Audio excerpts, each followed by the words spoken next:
O Jornal Hoje começa, claro, falando sobre o segundo dia do julgamento que vai decidir sobre a cassação da chapa Dilma Temer no Tribunal Superior Eleitoral. Os ministros do tribunal ampliaram o número de sessões. A sessão de hoje acabou há pouco, por isso a gente vai agora até o TSE, onde a repórter Flávia Alvarenga vai trazer as informações para a gente ao vivo. Ela está acompanhando tudo. Flávia, tudo bem com você? Muito boa tarde. Oi, Evaristo, boa tarde a todos. A sessão acabou de terminar, acabou exatamente, era 1h06 da tarde e começou pouco depois das 9 horas da manhã, com o ministro relator Herman Benjamin lendo, discutindo e explicando e já dando o voto dele, o mérito dele, sobre 3 questionamentos, 3 preliminares que foram feitas pela defesa. Esses questionamentos são o seguinte, são questionamentos da defesa se essa defesa acabou ficando prejudicada com a coleta de depoimentos da Odebrecht, se houve a inclusão de provas, de informações que foram vazadas e isso seria uso de prova ilícita no processo e também se esses depoimentos dos delatores da Odebrecht e também dos marqueteiros Mônica Moura e João Santana poderiam estar dentro desse processo, já que nada disso estava na ação inicial. Portanto, o principal argumento da defesa da ex-presidente Dilma e também dos advogados do presidente Michel Temer é que tudo isso é fato novo, não estavam na ação inicial proposta pelo PSDB e, portanto, a defesa, tanto de Dilma como de Michel Temer, as duas defesas querem que tudo isso seja excluído do processo. O ministro Herman Benjamin rejeitou esses 3 questionamentos, alegando que não houve o uso de nenhuma informação que foi vazada, portanto, não houve uso de prova ilícita e também que o depoimento dos colaboradores foi tomado como testemunha em juízo. Vamos ver a reportagem de Gioconda Brasil. No segundo dia de julgamento, a polícia voltou a reforçar a segurança dentro e fora do Tribunal Superior Eleitoral. O relator da ação, que pede a cassação da chapa Dilma Temer, ministro Herman Benjamin, anunciou que analisaria as últimas 3 preliminares apresentadas pelas defesas da ex-presidente Dilma Rousseff e do presidente Michel Temer. Na primeira delas, os advogados pediram que os depoimentos dos executivos da Odebrecht e dos marqueteiros da campanha que elegeu a chapa em 2014, João Santana e Mônica Moura, fossem excluídos da ação. Segundo as defesas, a inclusão dos fatos decorrentes da delação representava cerceamento de defesa, uma vez que o tema estaria fora da ação inicial. Herman Benjamin usou fundamentos jurídicos para rejeitar essa preliminar. Disse que, como juiz, tem a obrigação de buscar a verdade dos fatos, que poderia, por requerimento ou de ofício, ouvir testemunhas, sob pena de prevaricação. Não há dúvidas, portanto, de que o regime jurídico aplicável ao rito das ações consagra o dever-poder do juiz de buscar a verdade real dos fatos. É um dever-poder. O juiz que não o fizer está prevaricando. O ministro Luiz Fux reforçou os argumentos do relator. Disse que tanto a lei quanto a jurisprudência do Supremo Tribunal Federal autorizam o juiz a conduzir procedimentos e determinar a coleta de provas para a formação da convicção. O destinatário da prova é o juiz, porque ele é que deve aproveitar as provas e motivar sua decisão em relação às provas. O que bem interessa é a verdade da decisão final. Então, na essência, o que ocorre no processo? A ação é a verdade do autor, a defesa é a verdade do réu, o processo reúne a verdade de ambos e a sentença é a verdade do juiz.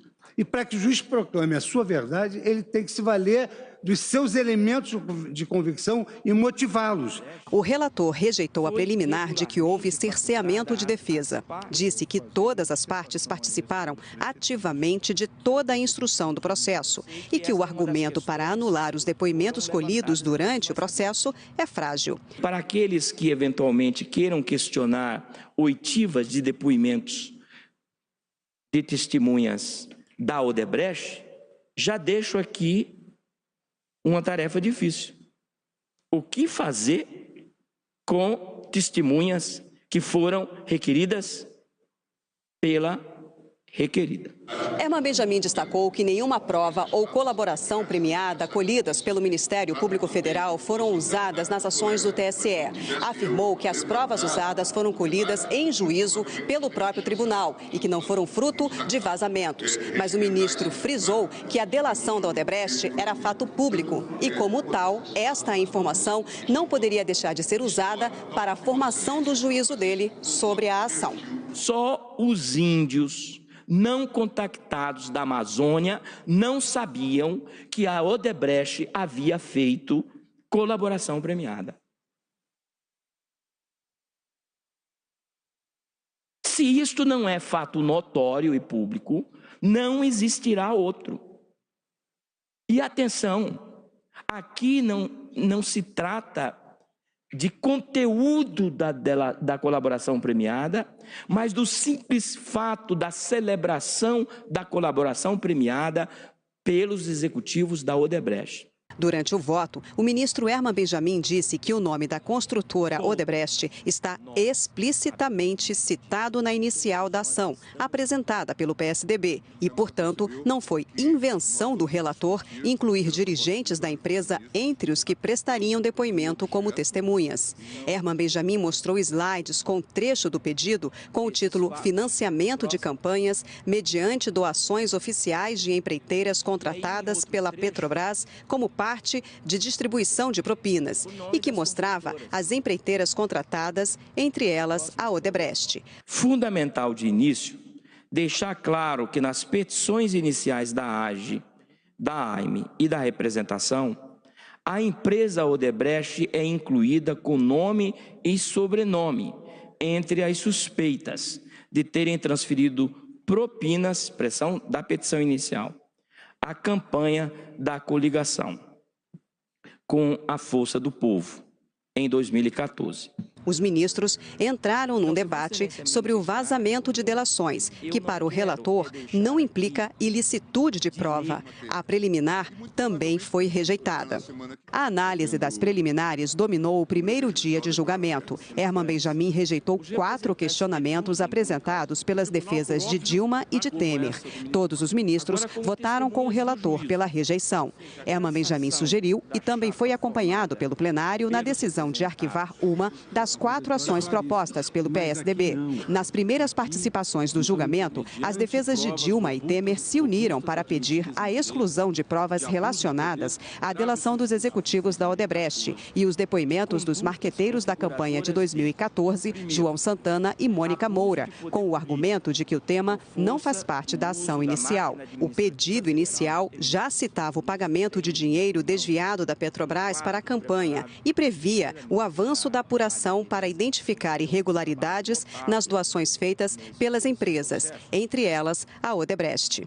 O procurador-geral eleitoral, Nicolau Dino, sustentou a legalidade da inclusão no processo das provas decorrentes da delação. O artigo 23 da Lei Complementar 64 autoriza que o tribunal forme a sua convicção pela livre apreciação de fatos de notoriedade pública, de indícios e presunções e a prova produzida, atentando, e esse ponto é relevante, atentando para circunstâncias ou fatos, ainda que não indicados ou alegados pelas partes, mas que preservem o interesse público da lisura eleitoral. Nos debates iniciais, o relator afirmou que o TSE vai analisar fatos e não a situação política do país. O presidente do tribunal, ministro Gilmar Mendes, alertou para a complexidade do processo.